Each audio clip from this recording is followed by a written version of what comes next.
Y a continuación vamos a presentar al doctor José Arias, quien es médico, tiene un título de médico en la Universidad de los Andes, Venezuela, es médico cirujano por la Universidad de los Andes, es especialista en ginecología y obstetricia por la Universidad Central de Venezuela, histeroscopía oficinal y quirúrgica en el Instituto Europeo de Ciencias Endoscópicas, laparoscopía ginecológica en el Instituto Europeo de Ciencias Endoscópicas, maestría en reproducción humana por la Universidad Autónoma de Barcelona en España, y tiene una maestría también en endocrinología ginecológica en la Universidad Nacional de La Plata, Buenos Aires, Argentina.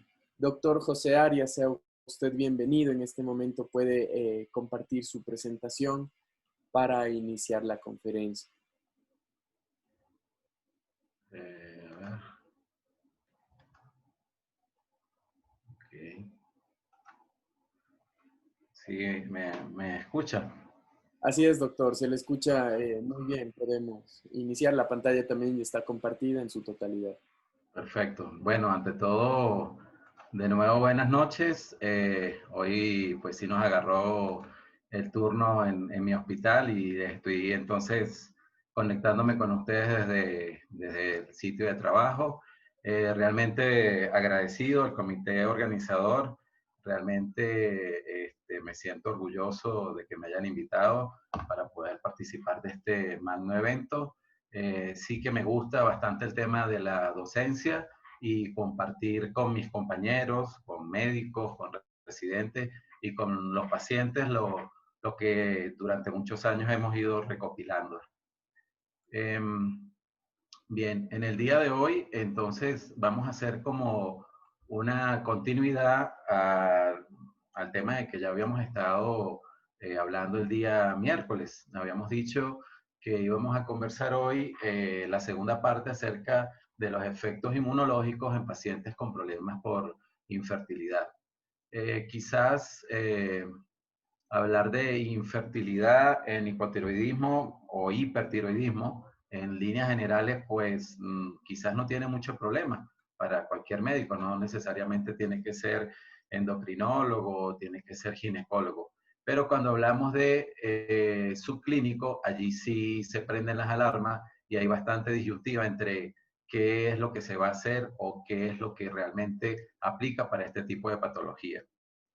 Eh, Aquí hay un esquema, hay una agenda que vamos a tratar de ir cumpliendo, como siempre, pues tratando de ser lo más claro y específico para que quede la idea, el aprendizaje, el conocimiento de qué es lo que queremos compartir. Entonces, inicialmente, pues vamos a hablar acerca de la anatomía de los órganos que están involucrados en el día de hoy.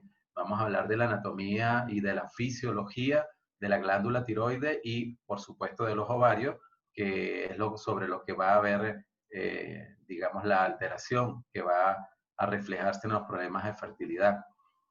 No vamos a hablar de qué tanto hace el ovario cuando se altera su función en el tiroide, porque el tema básicamente es hablar de sí qué problemas nos da cuando la tiroides se nos altera. Entonces, hablamos de los efectos tiroideos en fertilidad, unos antecedentes o justificación de este tema, de por qué necesitamos conversar del hipotiroidismo subclínico y unas recomendaciones que, como la vez pasada también lo hicimos, están basadas en protocolos de tres grandes instituciones, la europea, de la Sociedad Europea de la ECHER, la Sociedad Americana de Reproducción Humana y la Federación Latinoamericana de Sociedades de Obstetricia y Ginecología. Cada una de ellas nos va a aportar una información inclusive reciente y actualizada de qué es lo que realmente debemos hacer en estos casos. Entonces, vamos directamente a ir desarrollando la agenda. Entonces, cuando nos referimos a tiroides y hablamos de hipotiroidismo en general, no hablamos de hipotiroidismo subclínico, sino hipotiroidismo como tal. Entonces, este es el resultado de la producción inadecuada de hormonas tiroideas o, vean bien esto que vamos a hablar, la falta de acción de las mismas en órganos blancos.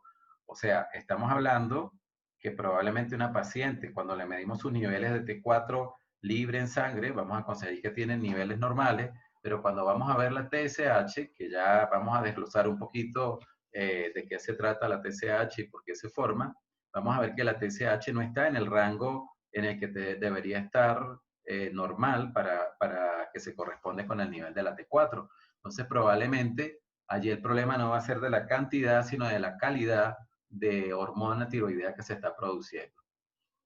En hipotiroidismo, que es sobre lo que vamos a sentar las bases esta noche, no vamos a hablar de hipertiroidismo e infertilidad, sino de hipotiroidismo. Está el clínico y el subclínico. Y realmente, pues, el clínico es, digamos, de cierta manera sencillo de diagnosticar, ¿no? Muchas veces, inclusive, a nosotros nos puede llegar de primera intención una paciente con un hipotiroidismo o un hipertiroidismo, porque una de las primeras cosas que va a presentar estas pacientes es amenorrea. Entonces, una paciente que ya tenía menstruaciones normales, que te había tenido inclusive parto, que no tenía problema, probablemente después de un parto quedó hipo o hipertiroidea.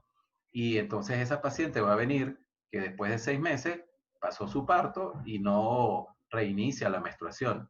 Obviamente en el hipotiroidismo van a haber otras condiciones, no son tan floridas, eh, tan fáciles de ver como en el hipertiroidismo, pero sí vamos a ver una paciente que aparte de la menorrea y digamos, en el interrogatorio un poco dirigido que nosotros hacemos al estudio de las amenorreas, esa paciente nos va a decir que a pesar de que ella come poco, tiene problemas para controlar su peso, de que a pesar de que tiene sobrepeso, tiene intolerancia al frío, que no, como que no tiene correlación, porque si estás gordita, como que quizás esa grasa te debería ayudar a tener un mejor control del frío.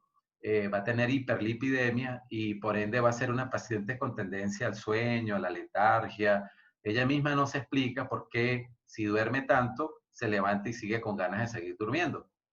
Entonces, esa es una paciente, pues, de alguna manera, digamos, típica de un hipotiroidismo que va a tener unos valores de TSH bien elevados, por encima de 10, que va a tener una T4 libre con valores bien basales, y que obviamente, pues, la vamos a manejar en conjunto con un endocrinólogo, porque necesitamos pedir otras pruebas inmunológicas, necesitamos pedir un eco tiroideo, y obviamente, pues, el ginecólogo no es su área fuerte. Como les digo, probablemente esa paciente vino por amenorrea y finalmente en el estudio que hacemos de las amenorreas secundarias, pues nos vamos a dar cuenta que era un problema de hipotiroidismo. El problema está en el subclínico. En el subclínico la paciente no tiene ningún síntoma, la paciente sigue menstruando, la paciente no tiene problemas para controlar su peso, pero sí tiene su fertilidad, o sea, sí tiene problemas para quedar embarazada. Y eh, hay algunos parámetros que vamos a ver a lo largo de esta conferencia, que es lo que nos va a decir si realmente es una paciente con problemas de tiroides o no, y si realmente yo dando algún tratamiento dirigido a la tiroides me va a ayudar a mejorar que esa paciente se me embarace. Entonces, el subclínico, como su palabra lo dice, como no hay mucha clínica, realmente nos ayudamos mucho es con la parte de laboratorio y con el problema de fertilidad. Igual como decíamos el miércoles pasado, muchas de estas pacientes se retarda su tratamiento de fertilidad porque la paciente muchas veces no va buscando ayuda porque no tiene síntomas hasta que por fin, por el tema de su fertilidad, pues no llega a nuestros consultorios. Luego, la otra parte que vamos a estar manejando hoy, pues obviamente es el tema de fertilidad, y de infertilidad tenemos la infertilidad primaria, en el concepto importante que son aquellas pacientes que nunca han podido quedar embarazadas, que ni siquiera han tenido un aborto. Están las pacientes con infertilidad secundaria, y aquí sí nos pueden entrar estas pacientes con endocrinopatía y con pacientes con hipotiroidismo clínico o subclínico, y pacientes con infertilidad idiopática, que también lo comentábamos, que son aquellas pacientes que le hacemos todo el protocolo de estudio del que conversábamos anteriormente, estudiamos al hombre, a la señora le hacemos la histerosalpingografía, los perfiles hormonales, podemos hacer endoscopia y no conseguimos por ningún lado que esa paciente tenga alguna causa por la cual no se embaraza. Igualmente, como lo conversábamos, pues los estudios inmunológicos y la parte genética tendrían allí un papel importante, la infertilidad de etiología desconocida o idiopática cumple más o menos el 20% de las causas de infertilidad y pues obviamente va a estar muy involucrado con lo que es el problema inmunológico. Vamos a la parte ya conceptual de la anatomía y la función de la tiroides y luego lo vamos a hacer lo propio con los ovarios.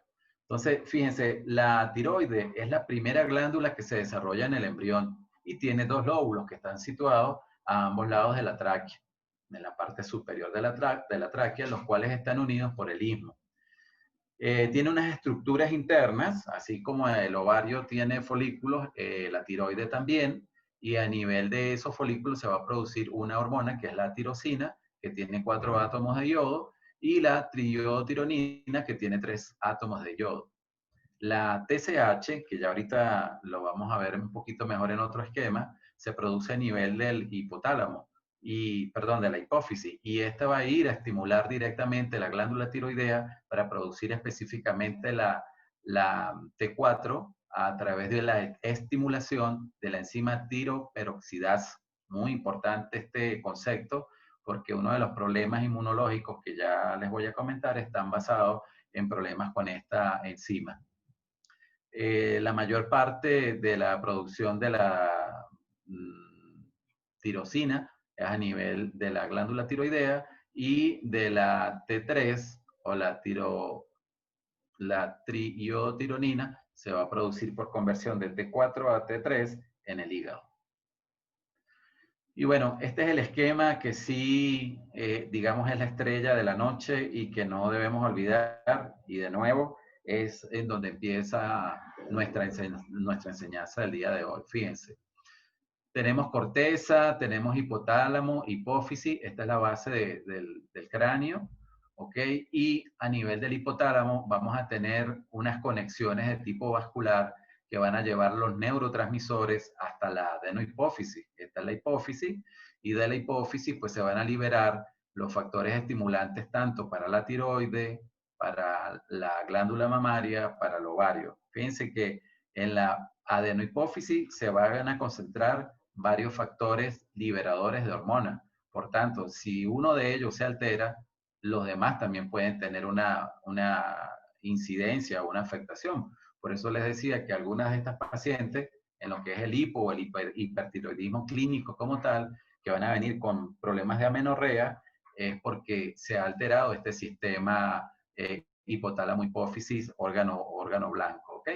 Entonces, en el hipotálamo, pues se va a producir la TRH y, como les decía, a través de un mecanismo vascular, va a llegar a la estimulación de la adenohipófisis, donde se va a producir la TSH. Este estímulo obviamente va a ser producto de la cantidad de T4 que esté produciéndose a nivel de la glándula tiroidea. Si los niveles son normales, pues se va a mantener un circuito de estimulación hipotálamo, hipófisis para mantener una producción adecuada, pero cuando hay ese desbalance, igual se hace ese ciclo de retroalimentación para que baje los niveles de TRH y los de TSH y no se produzca de manera exagerada una cantidad de T4. Lo otro importante es que a nivel del hipotálamo, donde se está produciendo la TRH, también se va a producir la GnRH y se va a producir la dopamina. Entonces, otra cosa importante o elemento que quiero dejar esta noche es que cuando la paciente se estimula la producción de TSH, también se está estimulando la dopamina. Por eso, cuando tenemos problemas con hiper o hipotiroidismo, tenemos que mirar cómo están los niveles de dopamina y también los niveles de prolactina. Algunas pacientes llegan a nuestra consulta porque están quejándose de que tienen galactorrea o se están quejando de que tienen turgencia mamaria y que tienen amenorrea. Y muchas veces le pedimos un examen, obviamente, de prolactina, es la lógica, y vamos a ver que el valor puede estar por encima de 20 nanogramos sobre decilitro. Y póngale, puede ser que esté en 40, en 50, y lo que primero se nos viene a la mente es que tiene un tumor de la adenohipófisis, le pedimos una resonancia magnética, la mandamos al oncólogo, y realmente lo que la paciente tenía era un problema de hipotiroidismo. que al aumentar los niveles de TRH para aumentar la TSH y que de esa manera se aumentara la producción de T4 a nivel de la glándula tiroidea, también por este circuito se estimuló la dopamina y se estimuló la producción de prolactina. Pero no hacemos nada mandando cabergolina si no estamos tratando el hipotiroidismo que tiene la paciente. Entonces, mucho cuidado en pacientes que obviamente vienen con poca sintomatología por tiroides y que lo que se está quejando la paciente es porque tiene galactorrea o porque tiene turgencia o porque tiene amenorrea. Y solamente, obviamente, con manejar el tema de la tiroide y sí complementar con cabergolina, pudiéramos manejar la situación. Tener en cuenta que para pedir niveles resonancia magnética, el valor tiene que estar mucho más elevado de prolactina para poder hacer todo un esquema de estudio pensando en un problema de un tumor de la hipófisis. Entonces, fíjense otras cositas importantes aquí en la fisiología de la tiroide. La glándula tiroidea va a controlar el balance de energía y el metabolismo de nuestro organismo, regulando el almacenamiento y el gasto de energía a través de acciones que va a ejercer la glándula, las hormonas que se producen allí, en cerebro, en tejido adiposo, en músculo esquelético, en hígado y en páncreas. Por eso, la clínica al final, cuando se da una alteración, puede ser variada. La influencia en la liberación de la hormona liberadora de gonadotropina en el eje hipotálamo, hipófisis, ovario, va a ser bien determinante en los problemas de tipo ovulatorio. Como les decía, si yo tengo alterado este sistema homeostático TRH, TSH, T4, se me va a alterar también la generación de los factores de liberación de la FSH y LH, que es lo que a la final va a estimular al ovario para que se lleve a cabo la ovulación.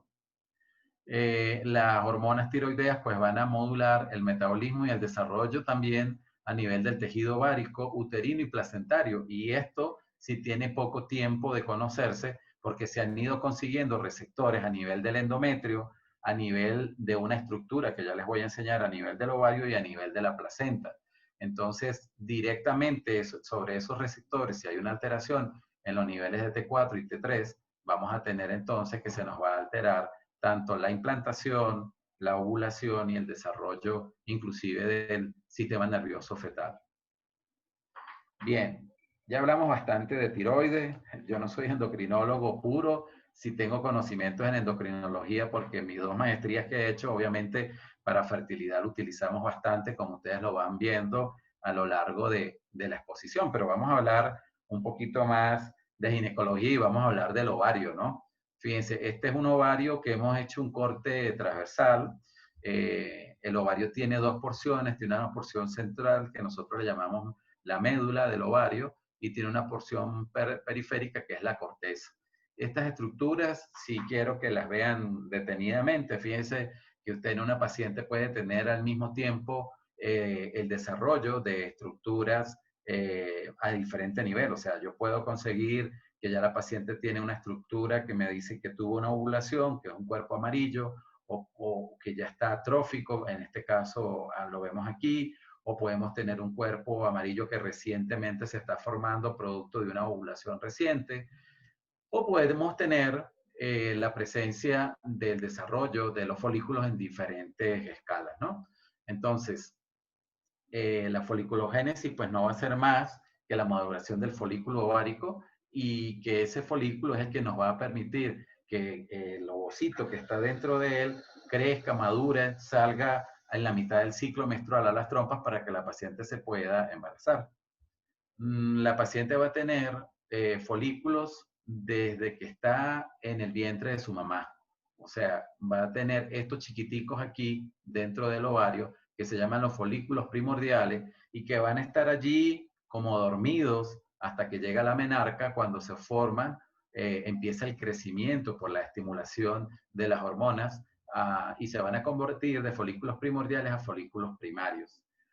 Luego, en cada mes, estos folículos primarios van a ir multiplicando sus células, se van a ir dividiendo y van a ir haciendo que el folículo, el óvulo que está dentro, que sería esta estructura pequeñita que está aquí y aquí, se vaya desarrollando, se vaya haciendo sus divisiones meióticas y mitóticas para que al final sea expulsado hacia la trompa y se dé la fecundación.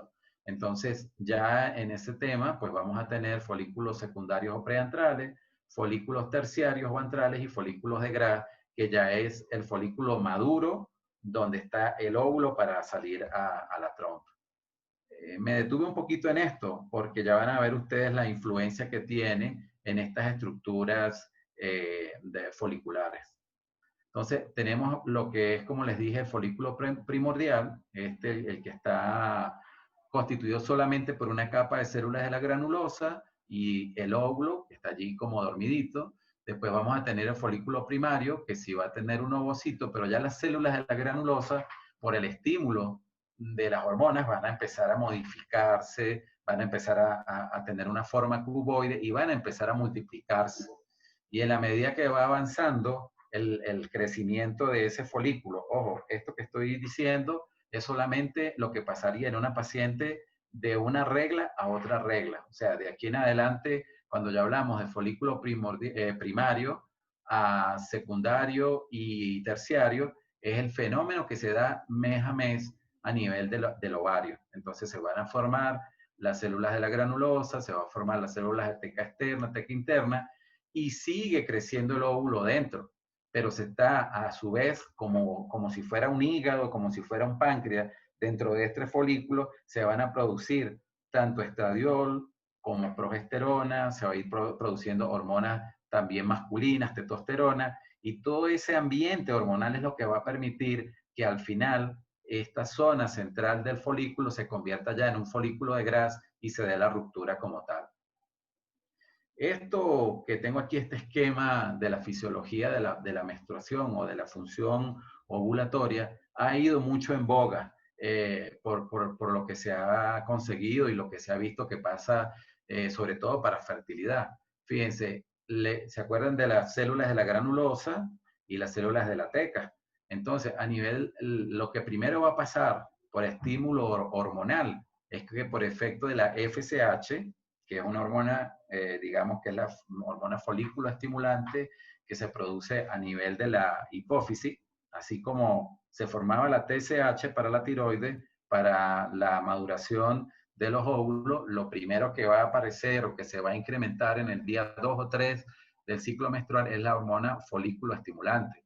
Esta va a actuar a nivel de las células de la granulosa y con el colesterol que tiene la paciente va a empezar por efectos enzimáticos a hacer cambios para que de este cortisol termine teniendo la paciente testosterona a nivel de la capa que está contigua a la granulosa, que es la teca. Y por acciones de tipo enzimática, específicamente de lo que llamamos la aromatasa, ese andrógeno se va a convertir en estradiol.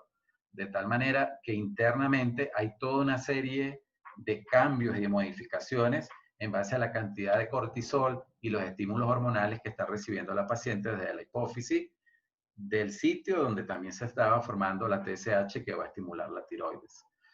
Entonces, nada, pues esto que les estoy comentando nos va a ayudar muchísimo porque esta enzima inclusive que se encarga de la transformación de los andrógenos en estrógenos y que le va a dar el puntilleo final en el día 15 del ciclo con el aumento o lo que llamamos nosotros el pico de la hormona luteinizante, es lo que va a permitir la ruptura folicular, la salida del óvulo a la trompa y allí en ese cuerpo amarillo de ese folículo que les mostré anteriormente se va a comenzar a producir la progesterona que va a mantener el embarazo desde el punto de vista hormonal hasta las 10 semanas cuando ya está constituida la placenta. Por eso en pacientes con falla de cuerpo lúteo nuestros tratamientos deben mantenerse hasta las 10 semanas porque si no igualmente se va a perder el embarazo porque es hasta las 10 semanas cuando ya tenemos placenta encargándose de la producción de progesterona. Ahora, ¿qué efectos tiene la tiroides en fertilidad? Y miren qué interesante. Entonces, a nivel de los folículos, acuérdense, preantrales y antrales, que ya son los que se están madurando y desarrollando para el óvulo. Entonces, la gonadotropina, la FSH y la LH y los factores de crecimiento, como les enseñé anteriormente, son los que van a contribuir a que se lleve a cabo la FSH, el crecimiento y desarrollo con la producción de estradiol, y en el día 14, 15, para algunas pacientes el día 16, el pico de LH para que finalmente se dé la ovulación. Ahora, la hormona tiroidea va a estimular el crecimiento de los folículos, de estos folículos que están creciendo la zona de la granulosa, que está desarrollando las células de la teca interna y externa, y va a determinar los niveles de ovocitos, porque como ustedes vieron hay una cantidad, y si me permiten un momento que regrese, fíjense como les decía, ustedes pueden tener este grupo de folículos secundarios o preantrales creciendo en simultáneo, y yo puedo tener o la ovulación de un solo, la salida de un solo óvulo, pero puedo tener también una hiperproducción. Yo puedo tener 3 óvulos, 4 óvulos, y de allí pueden venir los embarazos de tipo múltiple. Entonces, eso en parte lo va a determinar la hormona tiroidea. Por otra parte, la T3 sola es ineficaz, pero cuando se combina con la estimulación de la FSH, mejora la proliferación de las células de la granulosa, que como ustedes vieron es donde va a empezar la producción de la conversión del colesterol para después producir los andrógenos.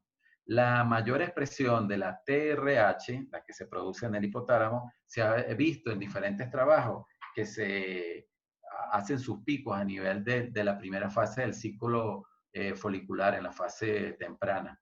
Y los trastornos de la hormona tiroidea están asociados con una alteración de la foliculogénesis, obviamente, por todo esto que les estoy mencionando, de todas las vías a través de la cual va a alterar o va a mejorar o va a contribuir junto con las otras hormonas a que se desarrolle el óvulo, que madure el óvulo. Luego, vamos a ver otros órganos, porque no solamente tiene efectos sobre el ovario, tiene efectos sobre los espermatozoides, las hormonas tiroideas, tiene efectos sobre la placenta, tiene efectos sobre el sistema nervioso y sobre el endometrio. Entonces, existe una amplia evidencia de la conversión enzimática, miren qué interesante, de T4 o T3 en el endometrio y durante todo el ciclo menstrual. O sea, que no solamente vamos a tener una conversión a nivel del hígado, sino que ya se ha demostrado que hay receptores y que hay una capacidad de conversión para que se lleve de una manera óptima todo este proceso hormonal. La T4 aumenta la producción de progesterona en las células de la granulosa humana en procesos in vitro, donde se han estudiado con procesos que hacemos de fertilización in vitro, y cuando se administra en combinación con insulina y gonadotropina, lo que va a favorecer la implantación del embrión. Obviamente, también les comentaba que de manera experimental, cuando quedan embriones y hay el consentimiento de parte de los padres, es que se ha podido llegar a ir un poco más profundo en este tema del estudio de receptores en otros sitios diferentes a los ya conocidos. Uno de los efectos de la hormona tiroidea, entonces, también es la estimulación de la secreción a nivel de la placenta de progesterona, que dijimos que empieza a las 10 semanas, y obviamente eso va a contribuir a que se mantenga la implantación y que no se desprenda el saco gestacional. El hipotiroidismo tiene un efecto adverso sobre la espermatogénesis humana y afecta negativamente el recuento y la motilidad de los espermatozoides. Y sobre todo, bueno, quizás muchos de ustedes saben que de un tiempo para acá se están haciendo la prueba para la determinación de hormona tiroidea en el feto, en el recién nacido. Y esto es que hay muchos de estos bebés que vienen con defecto de hormona tiroidea, sobre todo los que a última hora pudieran estar haciendo un hipotiroidismo subclínico con una afectación a nivel de lo que es la parte cognitiva. O sea, van a ser bebés o seres humanos fenotípicamente normales, pero con un déficit mental y que pueden terminar siendo los llamados cretinos o personas que en apariencia están normal, pero que van a tener problemas de aprendizaje o van a tener problemas de retardo mental. Ahora, bueno, ya hemos hecho una cantidad de análisis de conceptos, de relaciones entre la hormona tiroidea con el ovario, pero ahora yo quiero justificar por qué nosotros nos aplicamos y nos abordamos y nos interesa en fertilidad el tema de la tiroides. Fíjense, en Estados Unidos se hizo una encuesta muy importante, una encuesta con montones de personas, un montón de hombres, de mujeres, niños, que en teoría estaban normales fenotípicamente, que no se quejaban de nada, que pudiera ser un paciente que tuviera un problema de hipotiroidismo subclínico, porque no dictaba que tuviera ningún síntoma. Y una manera de poder decir el valor normal de tal examen o de tal hormona en sangre, ellos lo quisieron hacer haciendo estas mediciones. Y el valor normal para ellos de TSH fue de 1.5 miliunidades internacionales sobre litro. Luego, en Estados Unidos también, la Academia Nacional de Bioquímica Clínica consiguió que el 95% de las personas sin evidencia de enfermedad tiroidea tenían un nivel de TSH menor de 2.5. Entonces, se crea la duda por qué todavía muchas organizaciones siguen comentando que el valor normal de TSH sea, teniendo T4 normal, que el nivel normal de TSH fuera de 4 o de 4.1 miliunidades internacionales sobre litro. Y el otro hallazgo interesante de estos estudios que hicieron a gran escala en todo Estados Unidos es que vieron que había una relación de positividad entre anticuerpos antiperoxidasa. ¿Se acuerda que era la enzima que ayudaba a que se formara la hormona tiroidea por conversión o a través de la tiroide, del yodo, se formara T4 a nivel de la tiroide? Entonces, fueron positivos aproximadamente entre un 10 a 12% de problemas de pacientes con fertilidad. Obviamente, para muchas pacientes, la infertilidad no es una enfermedad, y por eso no la declaraban como un problema de enfermedad como tal, pero sí lo tenían dentro de sus, digamos, cuestionarios que ellos hicieron y consiguieron este hallazgo, que estas pacientes hasta un 12% tenían anticuerpos para la enzima peroxidasa. Sin embargo, bueno, en el mismo Estados Unidos, la Asociación Americana de Endocrinología y la Asociación Americana de Tiroides recomiendan por consenso que el valor límite superior de TSH permanezca en 4.1, y bueno, ya les voy a explicar un poco por qué ellos mantienen este valor. ¿Qué otro antecedente interesante tenemos? El hipotiroidismo clínico, isoclínico en mujeres en edad reproductiva, 0.3 sin enfermedad tiroidea y 4.3 del subclínico se ha visto en pacientes sin enfermedad tiroidea. Entonces, el hipotiroidismo generalmente es el resultado, en muchos de los casos donde se empezó a investigar, son producto de una tiroiditis autoinmune, y por eso los que tratan de correlacionar hipotiroidismo subclínico e infertilidad, si no tienen anticuerpos antitiroideos, no dan tratamiento a estas pacientes. La autoinmunidad tiroidea va de un 5.8% en hipotiroidismo primario y hasta un casi 22% en el hipotiroidismo subclínico. Pues bien, ya con todas estas observaciones, ya vámonos directamente a hablar de qué nos dice la sociedad europea, la americana, y qué nos dice la sociedad latinoamericana, porque estamos en una disyuntiva. La paciente no tiene síntomas, la paciente tiene un nivel de T4 normal, pero tiene un nivel de TSH que no sabemos cuál es el que vamos a tomar realmente en el momento de tomar la decisión y decir, bueno, sí, la tiroides tiene un tremendo efecto porque actúa en placenta, en endometrio, en ovario, en lo que es la maduración del óvulo, pero hasta qué punto me va a dar infertilidad. Entonces, fíjense lo que dice la Sociedad Europea. Hicieron un estudio, una revisión de más de 6.000 trabajos, donde seleccionaron 105, obviamente por una cantidad de criterios que constituían, que eran trabajos que cumplían sus requerimientos para poder tomar en base a esos trabajos protocolos que pudieran sugerirle a la población que trabaja o los médicos que hacen fertilidad a nivel de las unidades de fertilidad. Entonces, se vio que el hipotiroidismo subclínico en pacientes asintomáticas, esas pacientes podían tener una TSH entre 2.5 a 4.9 con un nivel de T4 normal, y sin embargo esas pacientes tenían problemas importantes de fertilidad. En la infertilidad había una prevalencia en estos trabajos de anticuerpos antiperoxidasa de un 8 a un 14%, y a mayor edad ese porcentaje podía aumentar. O sea, en pacientes, por ejemplo, hasta de 40 años esto puede subir hasta un 60%. ¿Cuál es el efecto negativo? Entonces, el efecto negativo obviamente pues es sobre ovogénesis, sobre espermatogénesis.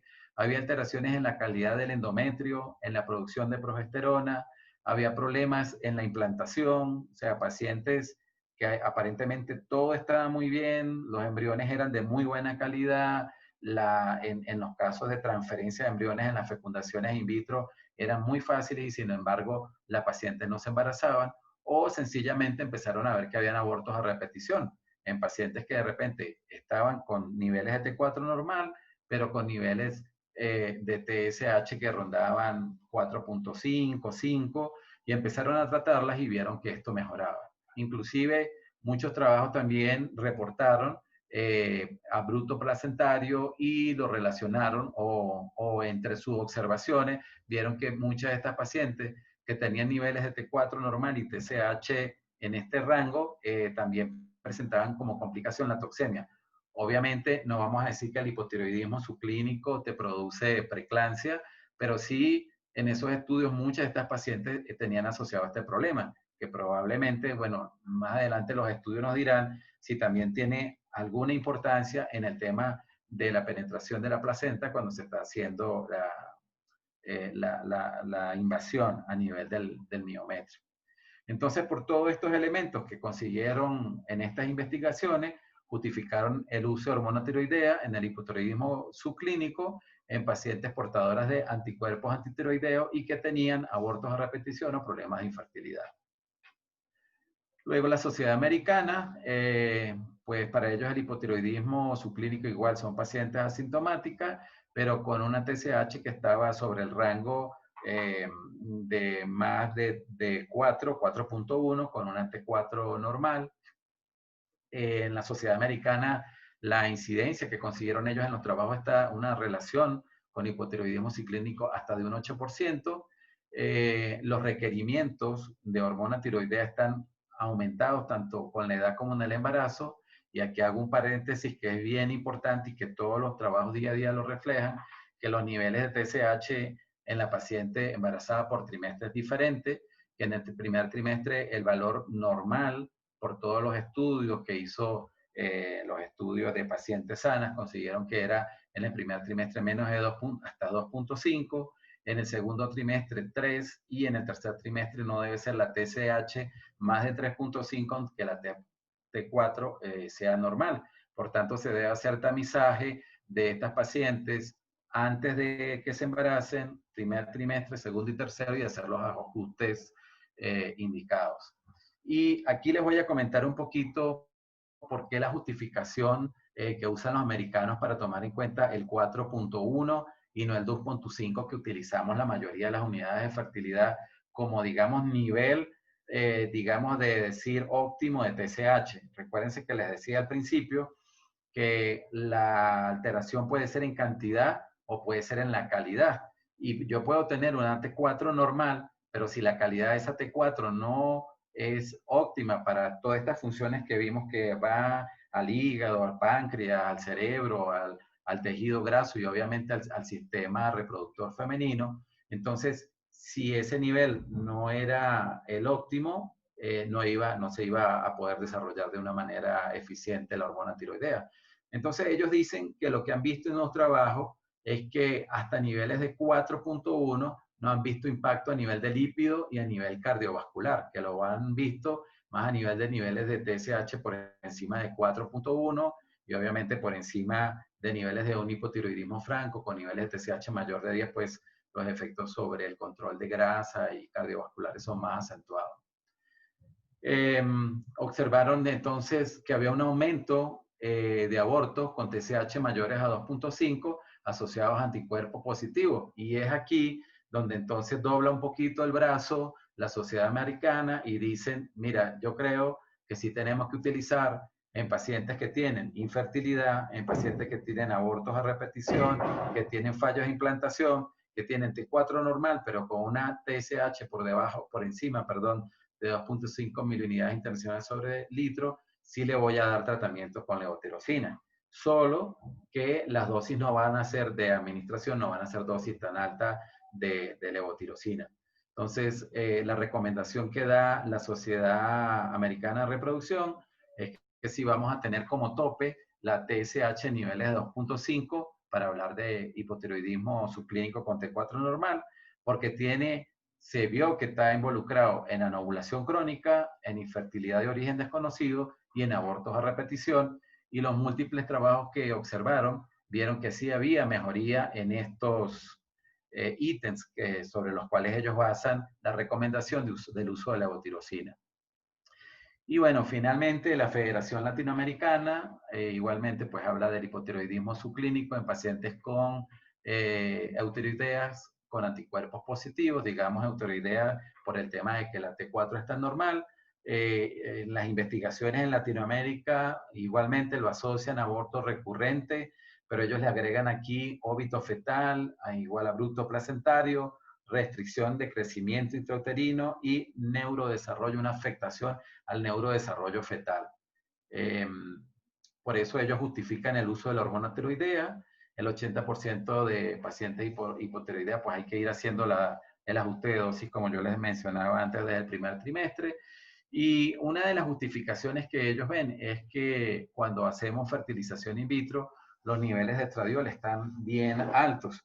Entonces, en teoría, si los niveles de estradiol están altos por ese eje que yo les mencionaba, que va a haber de autorregulación en el eje hipotálamo-hipófisis, pues los niveles de tiroides de TSH deberían estar disminuidos y por ende, si tenemos niveles de estradiol altos con niveles de TSH por encima de 2.5, quiere decir que la calidad de esa T4 que está produciendo esa paciente no es óptima y puede presentar cualquiera de estas complicaciones.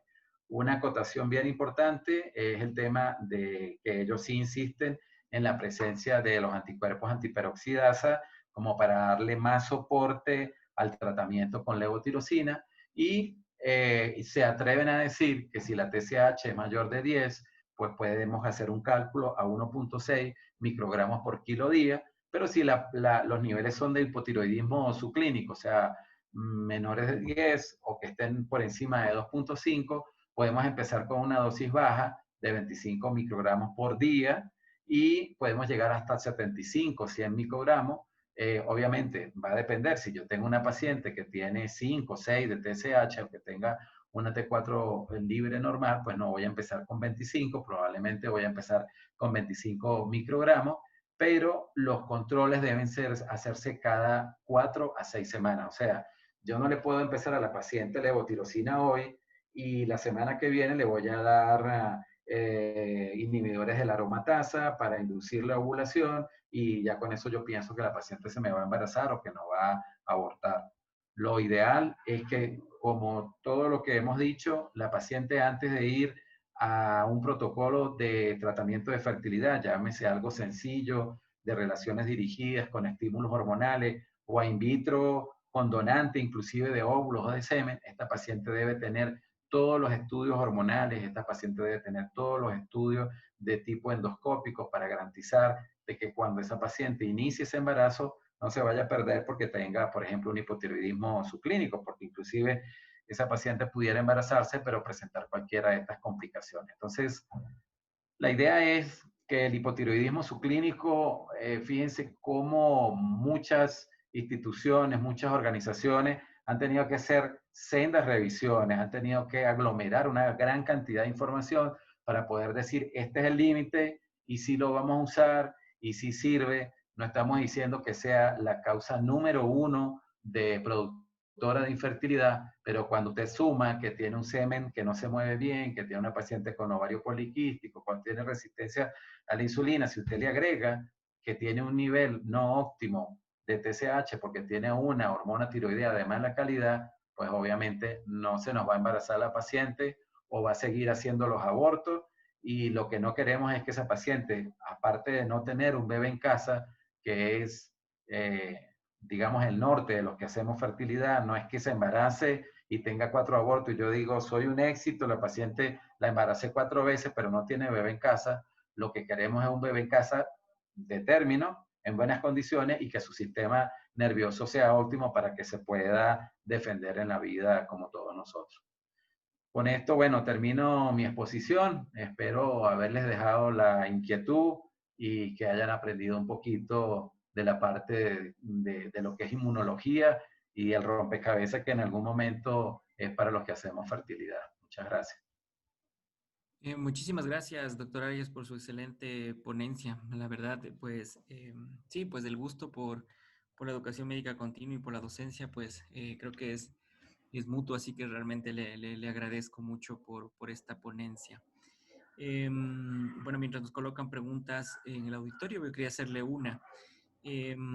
La TSH, según pues, los criterios de la Sociedad Americana, es decir, de un hipotiroidismo subclínico de 2.5, o sea, mayor a 2.5, esto está relacionado para el inicio del tratamiento en una paciente que tiene pérdidas o abortos a repetición, o podemos tomarle nosotros como un estudio posiblemente preconcepcional en el sentido de pacientes que acuden a la consulta para realizarse o sea, una cita preconcepcional, pedimos una TSH y la encontramos en 2.5 y pues no esperamos el hecho de un evento adverso obstétrico, sino más bien pues iniciamos el tratamiento según lo que habíamos visto en su presentación. ¿Qué opinión le merece esta opinión?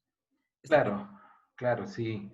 Bueno, una de las cosas que nos consultan a los que hacemos fertilidad, obviamente no solamente no es el que no se embaracen o que no tengan bebé o que tengan lo que dijimos una infertilidad primaria, sino yo creo que cada día el grueso de las pacientes que nos llegan a nosotros son las pacientes que se embarazan y pierden los embarazos en diferentes momentos de la gestación, en el medio, al final, o estas que inclusive estuvimos viendo, abortadoras habituales del primer trimestre.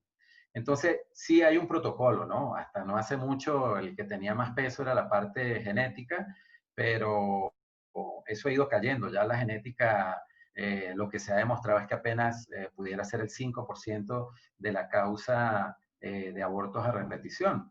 Entonces, ha ido agarrando muchísima más fuerza la parte inmunológica y dentro de la parte inmunológica, fíjense que está la parte de la tiroides. La mayoría de los problemas, tanto hiper o hipotiroidismo clínico y el hipotiroidismo subclínico, están directamente relacionados con problemas inmunológicos. Entonces, no podemos segmentar y decir, bueno, esta señora tiene 3 abortos, yo le voy a pedir solamente la progesterona en la fase lútea, a ver si es que la señora pierde los embarazos porque tiene una mala producción de progesterona, tiene una falla de la segunda fase del ciclo y por eso hace las pérdidas. No, cuando nosotros estudiamos, hacemos un esquema y ese día le damos a la paciente, mire señor, usted se va a hacer el cariotipo conjunto con su esposo, usted se va a hacer las hormonas, dentro de las hormonas del día 2 y 3 del ciclo, aparte de llevar la folícula estimulante y el estradiol, lleva la TSH, lleva la T4 libre y si es que la paciente tiene alterado los niveles de TSH están por encima, aunque tenga T4 libre normal, pero tiene 3, 4 de TSH, nosotros pedimos anticuerpos. Algunas sociedades dicen, si tienes anticuerpos, antiperoxidasa negativa, no le des, pero hay mucha evidencia que aunque no tengas anticuerpo antiperoxidasa, habla de que si tienes una TSH en 3, en 4, es porque la paciente tiene una producción de hormona tiroidea de mala calidad y ya vieron ustedes que eso implica mala implantación, mala ovulación, mala producción de progesterona. Fíjense que algunos lo han relacionado con abrupto placentario, con retardo mental en los recién nacidos. Entonces, si es que yo hice todo mi esquema y entre otras cosas, de conseguir resistencia a la insulina, conseguí que también la paciente tiene una TSH en 3, aunque tenga una T4 normal y la paciente ya tiene 2 abortos, yo la empiezo con tratamiento con levotirosina. A lo mejor, obviamente, no la voy a empezar con una dosis muy alta, la voy a empezar con 25 microgramos y la voy a evaluar mes a mes. Si yo con 25 en el primer mes ya yo logré estabilizar que esa TSH esté por debajo de 2.5 y la paciente está embarazada, le hago un control en el segundo trimestre y le hago un control en el tercer trimestre. Pero si la paciente no se ha embarazado todavía y está, como bien dice usted, en un estudio preconcepcional, yo no debería permitir que esa paciente se embarace hasta que no consiga niveles de TSH por debajo de 2.5 con una T4 normal. y obviamente esa hormona se la voy a dar yo desde preconcepcional hasta que la paciente tiene su bebé. Después que el bebé nace, volvemos a hacer evaluaciones y vemos si esa paciente definitivamente se va a quedar con tratamiento con levotirosina de por vida o si esa paciente se va a suspender su tratamiento hormonal. Obviamente nos acompañamos de endocrinólogos que nos sugieren de repente hacer un ecotiroideo, hacer otras cosas, pero si no podemos perder tiempo, sobre todo a nivel público, donde de repente si yo no tengo el endocrinólogo, no por menospreciar al médico especialista en medicina interna, pero si yo no tengo el endocrinólogo, mientras me hacen la conexión y la interconsulta, a lo mejor ya cuando esa paciente viene, ya viene con el aborto nuevamente y eso lo pudimos haber evitado nosotros arrancando el tratamiento con levotirosina. Perfecto, doctor. Muchísimas gracias. Edison Rivera nos dice que, de acuerdo a su experiencia, que exámenes básicos se podrían empezar para investigar pacientes con abortos recurrentes. Bueno, creo que algunos de esos exámenes ya los mencionó. No sé si es que quedan algunos extras por nombrar. Bueno, como te decía, obviamente no podemos dejar por fuera el tema de pedir, ¿aló? Sí, ¿Sí? se escucha bien. Así se oye, ya. No podemos dejar de pedir lo que es TSH, T4 libre. Vamos a pedir glicemia y la insulina y dependiendo de los antecedentes que tengamos familiares, deberíamos pedir una glicemia y una insulina basal y una postprandial de 1 y 2 horas con carga de 75 gramos. Eso deberíamos hacer. También tenemos que pedir el cariotipo, tenemos que pedirle a la pareja que se haga un espermatograma. En ese espermatograma, dependiendo de lo que veamos allí, entonces le vamos a sugerir estudios también de tipo genético a la parte masculina. Y obviamente, pues los estudios de ecografía, puede ser una ecografía vía transvaginal que debemos hacer en el día 5 o 6 del ciclo y luego una ecografía en el día 18 hasta el día 20 la podemos realizar, la del primer trimestre para evaluar línea endometrial, descartar pólipos, miomas, sinequias, y en el segundo, bueno, y también evaluamos allí endometriosis, y en el segundo trimestre para evaluar la probabilidad de ausencia de cuerpo lúteo, que muchas veces la acompañamos de tamizaje de progesterona sérica. Con eso básicamente podemos arrancar y ver si las alteraciones son porque tenemos una lesión endometrial, si tenemos un hipotiroidismo, si hay una resistencia a la insulina, o si simplemente es un problema de tipo genético. Hablaba usted en su exposición que podríamos tener una T4 de no tan buena calidad. ¿Y eso se traduciría con una TSH sobre 2.5 o no necesariamente? Porque ¿qué examen nos podría decir que tenemos nosotros una T4 no tan adecuada? No sé si es que... Claro, sí, eso es un poquito más difícil de determinar, pero básicamente, claro, si es por cantidad, tú dices, bueno, tengo una T4 que está por el piso, tengo una TSH en niveles de 10, de 11, es un hipotiroidismo franco, y obviamente ahí el tema es cantidad, pero cuando tenemos T4 normales con TSH, que por todo lo que hicimos la exposición hoy, nos está diciendo que a pesar de que el nivel de T4 está normal, esa paciente no se está desarrollando sus órganos, digamos, blancos de la hormona tiroidea como tal, ahí es donde está diciendo que probablemente es la calidad lo que está fallando y que tenemos que hacer un aporte complementario para que esa calidad alterada no nos vaya a resultar en un problema de fertilidad o de pérdidas de embarazo. Perfecto, muchísimas gracias. Y yo creo que la última pregunta, no sé, queda como que en el aire esta parte de, sí, efectivamente, la evidencia nos dice ahora el hecho de que trastornos tiroideos también pues ocasionan alteraciones en la producción de buena calidad de los espermatozoides. Exacto. La misma consideración en cuanto a los niveles de corte de TSH, T4 normal, se toman para iniciar tratamiento también en el hombre, en la pareja. No sé si es que es adecuado eso. Claro. Bueno, la parte de andrología, ellos han llevado un poquito más alto el tope. Obviamente, para nosotras es un poquito más sencillo, no es tan complicado como en la parte femenina que tiene que hacerse tantas cosas, ¿no? Y pasar por el dolor de la histerosalpingografía y que si exámenes al principio del ciclo y que si no es el día 2 o 3, no funciona porque allí es donde están los picos de FSH y que si no te haces el estradiol allí y te lo haces en la mitad del ciclo ya no va a servir porque no nos va a dar información. Realmente el examen inicial nuestro es solamente el espermatograma y allí se va a abrir el abanico de cosas que voy a solicitar. Si es lo que está alterado es la morfología o el movimiento, entonces obviamente allí se van a ir pidiendo cosas, pero sí se pide sobre todo lo que más da un poquito de problema es el tema de la prolactina.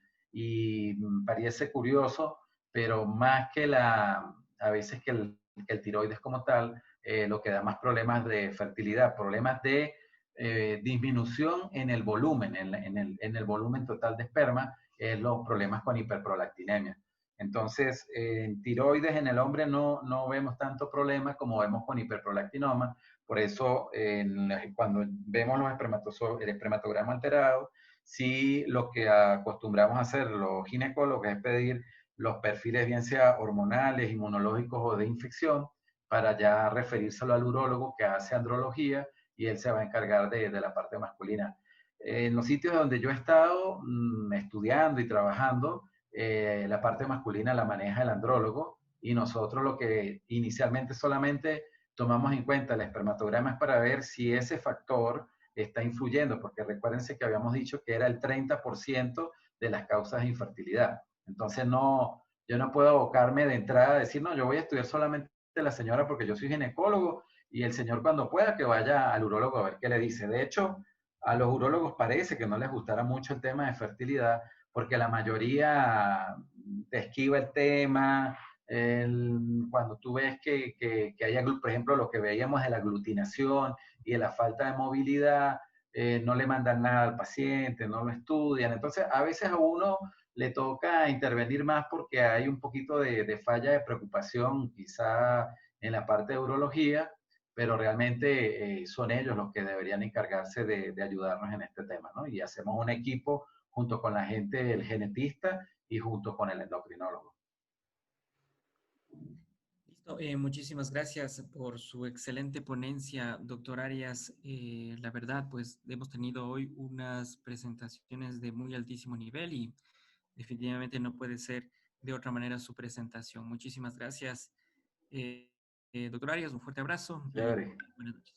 Gracias, hasta luego, que estén muy bien.